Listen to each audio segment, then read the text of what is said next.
This is my second activity reflection. America is a country of compromises. Disagreement is inevitable in a democratic republic, and if the government is to accomplish anything, people must be willing to compromise on certain issues. The first major disagreement in the fledgling America was between the Federalists, who supported the Constitution, and the Anti-Federalists, who opposed the Constitution. The compromises these groups came to had lasting effects on America's history. After the American colonies declared independence from Britain, the question that pressed on everyone's mind was how the new nation should be governed. The Second Continental Congress established a document to govern America called the Articles of Confederation. The Articles gave extensive power to the states, which proved to be a huge problem. In Article 2 of the Articles of Confederation, it says, "Each state retains its sovereignty, freedom, and independence, and every power, jurisdiction, and right which is not by this Confederation expressly delegated to the United States in Congress assembled." Unquote. This means that the states held the highest power in America, and that Congress could not execute anything without the states' permission. After the war, the nation was in an economic crisis, but Congress had no authority to interfere with interstate commerce. This crisis led to Shays' Rebellion, which was a small uprising in Massachusetts led by Daniel Shay. Even though Massachusetts' armed force were able to put down the rebellion with little bloodshed, such an event boded ill for the future of the nation. If there was a crisis like this on a national scale, Congress would not be able to react fast enough, as they would be incapacitated by the need to have every decision ratified by the states. The states had such little cohesion that anarchy was an ever-present threat. Alexander Hamilton was one of the men who recognized the failings of the Articles of Confederation. He proposed that the states send delegates to Philadelphia to address these issues. The Philadelphia Convention, later known as the Constitutional Convention, discussed the Articles' shortcomings and debated whether they should be amended or completely scrapped. The delegates came to the consensus that the Articles should be done away with and that a new Constitution should be written in its place. The delegates believed in the same founding values, that all people are endowed by their Creator with certain inalienable rights, which include life, liberty, and the pursuit of happiness, and that governments are instituted to secure these rights. However, they disagreed about how these ends should be met. Three main conflicts arose during the convention. They were representation, slavery, and commerce. The delegates had different opinions on how these should be resolved based on their state's different needs. The question of how the state should be represented proved very challenging for the delegates. James Madison sent forth the Virginia Plan, which proposed a two-house Congress, where the number of representatives in Congress depended on a state size.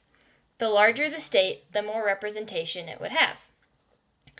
This plan caused an outcry among the smaller states. They did not want their needs to be overlooked and outvoted by the states with more representatives.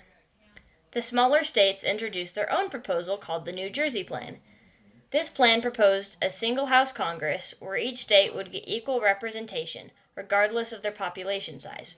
The convention could not agree on which plan to accept until a delegate named Richard Sherman proposed the Connecticut Compromise. In this compromise, Congress would be split into two houses, the House of Representatives and the Senate. The House of Representatives would be based on state population, while the Senate would have 2 people per state, regardless of its size. This representation system was agreed upon and is still in place today. Another issue that faced the delegates was how slaves should be counted when determining a state's population. Delegates from the South did not want to pay any taxes on their slaves, but wanted all their slaves to count towards their state's population so that they could have more representation. The delegates ended up settling on the 3/5 compromise, proposed by the northern states. This compromise is widely misunderstood today. Many people believe that it claims a slave is only 3/5 of a human being. This is not what it claims at all. The video we watched in class explained that the South, and I quote, wanted to count their slaves for the purpose of representation, but they did not want to give any representation to their slaves, end quote. The compromise made it so that only 3/5 of a state's slaves would count towards its population. The southern states would have to pay 3/5 taxes and get 3/5 representation from their slaves. The last issue we discussed that divided the delegates was commerce. They disagreed on the extent Congress needed a role in commerce. Some wanted the states to have the most power over commerce, while others wanted Congress to have the most power.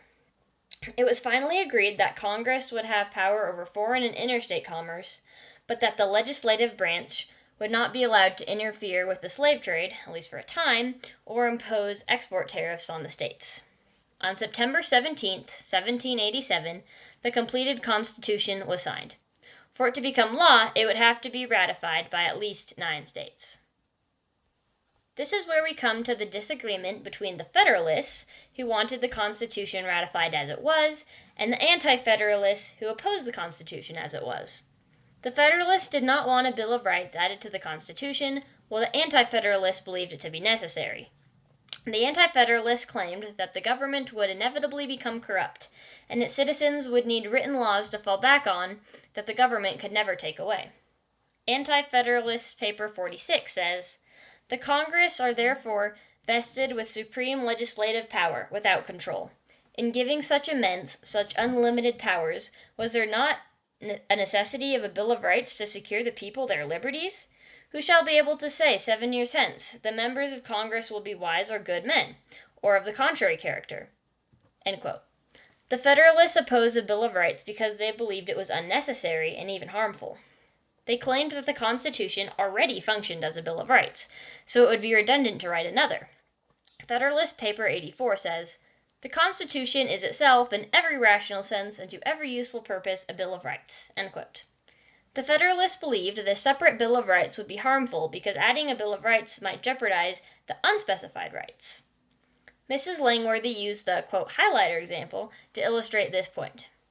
Say a class gives you a student Bill of Rights, which specifies that it is your right to use an orange highlighter on all of your assignments. This immediately begs the question, are the other colors not allowed? The Federalists believed that this would happen to the rights that weren't directly included in a Bill of Rights.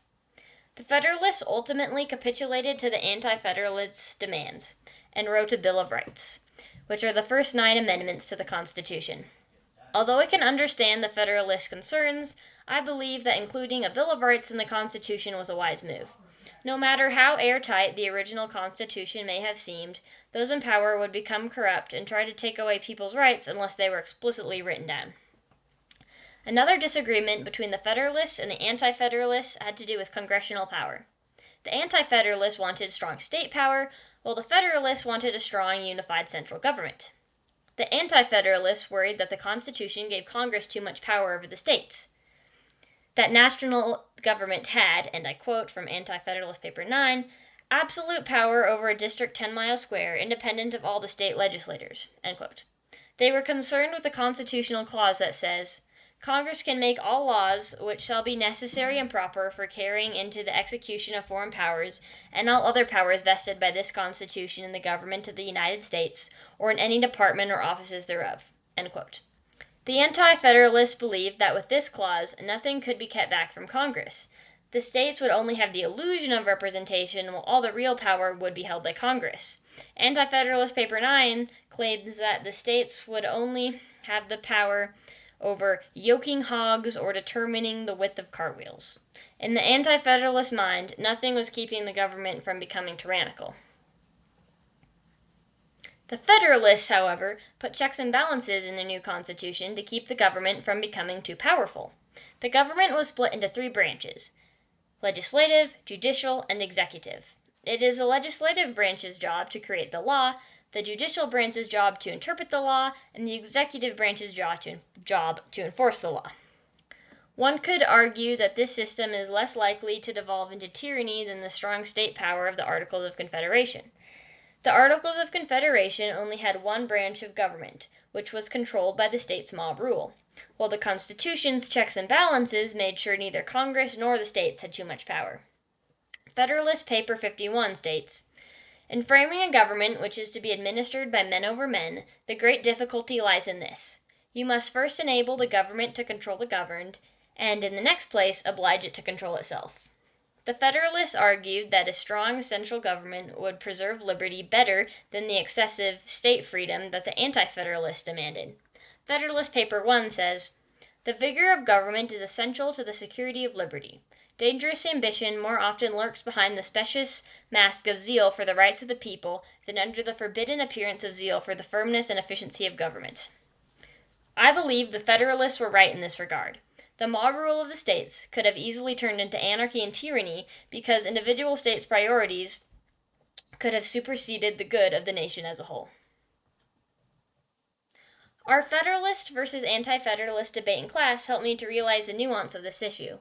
Both sides had good points, and I think the compromises they came to, such as the Federalists adding a Bill of Rights to the Constitution and the Anti-Federalists surrendering much of the state's power, were best for a nation. And I would give Rosanna a participation score of 8, Ash a score of 7, Jonathan a score of 10, and me a score of 9 or 10.